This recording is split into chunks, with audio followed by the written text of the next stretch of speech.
Hello everyone, I hope you all are fine. Welcome back to the channel.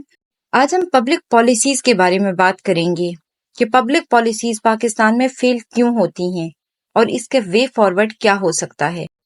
हर मुल्क की तरक्की का रास्ता उसकी पब्लिक पॉलिसी से होके गुजरता है, लेकिन पाकिस्तान में पॉलिसीज जो होती हैं वो सिर्फ और सिर्फ पेपर की हद तक ही लिमिटेड रहती हैं। जब भी कोई नई गवर्नमेंट आती है तो वो एक नया प्रॉमिस लेके आती है, नए स्लोगन्स लेके आती है, न्यू पॉलिसीज बनाती है, नई डॉक्यूमेंट्स लिखी जाती हैं और फिर वही पुराना नतीजा, फेलियर। आज हम जानेंगे कि पाकिस्तान में पब्लिक पॉलिसीज क्यों फेल होती हैं और इसका हल क्या हो सकता है। पाकिस्तान में पब्लिक पॉलिसीज के फेल होने के पीछे सबसे बड़ा रीजन है पॉलिसी इनकंसिस्टेंसी। सबसे पहला इशू है कि पॉलिसीज इंप्लीमेंट ही नहीं की जाती। हर नई गवर्नमेंट अपने अगले 5 साल के नए प्रोमिसेस लेके आती है, अपने नए स्लोगन्स लेके आती है और पिछली पॉलिसीज को डिसकंटिन्यू किया जाता है, चाहे वो पॉलिसीज कितनी ही अच्छी क्यों ना हो। इसकी सबसे अच्छी एग्जांपल देते हैं अकबर एस सैदी। अकबर एस सैदी की एक बुक है इश्यूज ऑफ पाकिस्तान इकोनॉमी। उसमें वो इकोनॉमिक पॉलिसीज के बारे में बात करते हैं। वो कहते हैं कि जब अयूब खान आए तो वो हार्वर्ड ट्रिकल डाउन मॉडल लेके आए, फिर उसके बाद भुट्टो आते हैं तो वो नेशनलाइजेशन शुरू कर दी उन्होंने। फिर नवाज शरीफ ने प्राइवेटाइजेशन स्टार्ट कर दी और मुशर्रफ अपना मिक्स्ड इकोनॉमिक मॉडल लेके आ गए और इमरान खान आते हैं तो वो रियासत मदीना का कॉन्सेप्ट प्रमोट करते हैं। मतलब हर न्यू गवर्नमेंट अपनी पॉलिसीज लेके आती है और पिछली पॉलिसीज को इम्प्लीमेंट ही नहीं किया जाता और इसका रिजल्ट ये होता है कि पब्लिक पॉलिसीज फेल हो जाती हैं। दूसरा सबसे बड़ा फैक्टर है पॉलिटिकल इंस्टेबिलिटी। जब गवर्नमेंट्स फ्रीक्वेंटली चेंज हो जाती हैं तो पॉलिसीज कैसे इंप्लीमेंट होंगी। पॉलिटिकल फाइट्स, धरने, डिसोल्यूशन, ये सब डेवलपमेंट के रास्ते में एक बहुत बड़ी रुकावट होते हैं। डॉक्टर इशरत हुसैन, जो कि पाकिस्तान के एक फेमस इकोनॉमिस्ट हैं, उनकी एक बुक है गवर्निंग द अनगवर्नेबल। उसमें वो ये कहते हैं कि पाकिस्तान में जो फ्रीक्वेंट रिजीम चेंजेस हैं, इसकी वजह से लॉन्ग टर्म प्लानिंग डिस्करेज हो जाती है और ये डिसरप्ट करता है पॉलिसी मोमेंटम को भी। इसकी एग्जांपल आप ऐसे ले लें, एक टीम है, अगर आप हर 2-3 साल बाद उसका कैप्टन चेंज करेंगे तो वो परफॉर्मेंस कैसे अच्छी देगी, वो टीम कैसे मैच जीतेगी। यही रिलेशन है पॉलिटिकल इंस्टेबिलिटी और पब्लिक पॉलिसीज के फेलियर का। फिर तीसरा बड़ा फैक्टर है मॉनिटरिंग और अकाउंटेबिलिटी का ना होना। पाकिस्तान में पब्लिक फंड्स एलोकेट कर दिए जाते हैं, पॉलिसीज बना दी जाती हैं, कोई प्रोग्रेस रिपोर्ट नहीं होती, कोई मॉनिटरिंग नहीं होती, कोई प्रॉपर इंडिपेंडेंट ऑडिटिंग नहीं होती।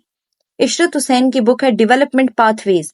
उसमें वो कहते हैं कि पाकिस्तान में फंड्स का मसला नहीं है, फंड्स पाकिस्तान एलोकेट करता है, लेकिन मसला क्या है, मॉनिटरिंग नहीं होती, अकाउंटेबिलिटी नहीं होती। इसमें वो एग्जाम्पल देते हैं मेडिकल फील्ड की, जहां हर साल फंड्स एलोकेट किए जाते हैं, लेकिन पाकिस्तान ना तो कोई टैबलेट बना रहा है, ना मेडिसिन बना रहा है, ना कोई वैक्सीन बना रहा है।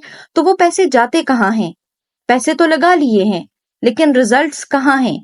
So it is not about fund, it is about monitoring and accountability, जो कि पाकिस्तान में नहीं है पब्लिक पॉलिसीज में। इसकी वजह से पब्लिक पॉलिसीज फेल हो जाती हैं। फिर पाकिस्तान में आ जाते हैं वीक इंस्टीट्यूशंस। पाकिस्तान में एक्सट्रक्टिव इंस्टीट्यूशंस है, ना कि इंक्लूसिव इंस्टीट्यूशंस, और जहां पे एक्सट्रक्टिव इंस्टीट्यूशंस होते हैं वहां पे प्रोग्रेस नहीं हो सकती। इसकी बड़ी एग्जांपल है नॉर्थ कोरिया। डैरेन एसिमोग्लो और जेम रॉबिन्सन, इनकी एक किताब आई थी, बड़ी मशहूर किताब है, व्हाई नेशंस फेल। उसमें वो ये लिखते हैं कि जो एक्सट्रक्टिव इंस्टीट्यूशंस होते हैं वो प्रायोरिटाइज करते हैं पावर को ओवर प्रोग्रेस, वो प्रोग्रेस को नहीं देखते। और पाकिस्तान में जो पॉलिटिकल और इकोनॉमिक इंस्टीट्यूशंस हैं वो पॉलिटिसाइज्ड हैं, वहां पे मेरिट का नामो निशान नहीं है, वहां पे करप्शन बहुत ही ज्यादा है, ये इंस्टीट्यूशंस वीक हैं और यहाँ पे सिर्फ पावर को प्रेफर किया जाता है, ना कि पब्लिक पॉलिसीज को।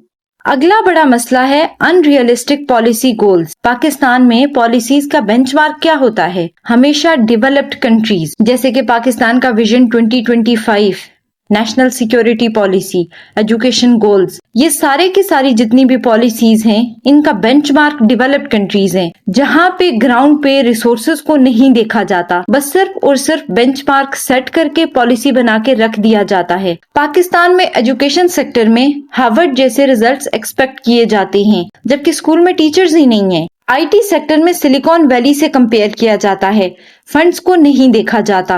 यही वजह है कि ये अनरियलिस्टिक और आइडियलिस्टिक जो गोल्स होते हैं, ये पब्लिक पॉलिसी में उस तरह से मीट नहीं होते, जिसकी वजह से पब्लिक पॉलिसीज फेल हो जाती हैं। अगला रीजन है कि स्टेक होल्डर्स को इन्वॉल्व ही नहीं किया जाता। जितने भी स्टेक होल्डर्स हैं, पॉलिसी एक्सपर्ट्स हैं, उनके बगैर आइसोलेशन में पॉलिसीज बनाई जाती हैं। हम एग्जांपल लेते हैं यहाँ पे सिंगल नेशनल करिकुलम की। सिंगल नेशनल करिकुलम वैसे तो ये एक बहुत अच्छा प्लान था, लेकिन यहाँ पे पाकिस्तान में डिफरेंट एजुकेशनल बोर्ड्स हैं, प्राइवेट स्कूल्स हैं, मदरसाज हैं, पाकिस्तान में ऑक्सफोर्ड एजुकेशन सिस्टम है। उन सबको पॉलिसी मेकिंग में ऑन बोर्ड नहीं लिया गया और बाद में इसी वजह से सिंगल नेशनल करिकुलम उस तरह से इम्प्लीमेंट नहीं हुआ, क्योंकि उसके सिलेबस पे भी कंसर्न्स रेज किए गए थे डिफरेंट स्टेक होल्डर्स की तरफ से। माइनॉरिटीज, पब्लिक एजुकेशन, मदरसा, सबने कंसर्न्स रेज किए थे। ये रिजल्ट है कि पॉलिसी मेकिंग में डिफरेंट स्टेक होल्डर्स को इन्वॉल्व ना करना, इसकी वजह से भी बहुत सारी पब्लिक पॉलिसीज इम्प्लीमेंट ही नहीं हो पाती। अगला बड़ा मसला है रेवेन्यू कंस्ट्रेंट। पॉलिसीज को फंड कैसे किया जाएगा? हमारे यहाँ लो टैक्स बेस है, अनडॉक्यूमेंटेड इकोनॉमी है, एलीट कैप्चर है रेवेन्यू कलेक्शन में, तो यहाँ पे जो पब्लिक पॉलिसीज आती हैं उनमें फंडिंग कैसे होगी? ये भी एक बड़ा रीजन है कि पब्लिक पॉलिसीज को फंड नहीं किया जाता, इस वजह से भी वो फेल हो जाती हैं। उनमें इतनी फंडिंग नहीं की जाती कि जो आइडियलिस्टिक गोल सेट किए हुए हैं उनको इम्प्लीमेंट किया जा सके। अगला रीजन है unqualified leadership in technical ministries. IT ministry में उन लोगों को बिठा दिया जाता है जिनका टेक्नोलॉजी से दूर दूर तक कोई ताल्लुक ही नहीं होता।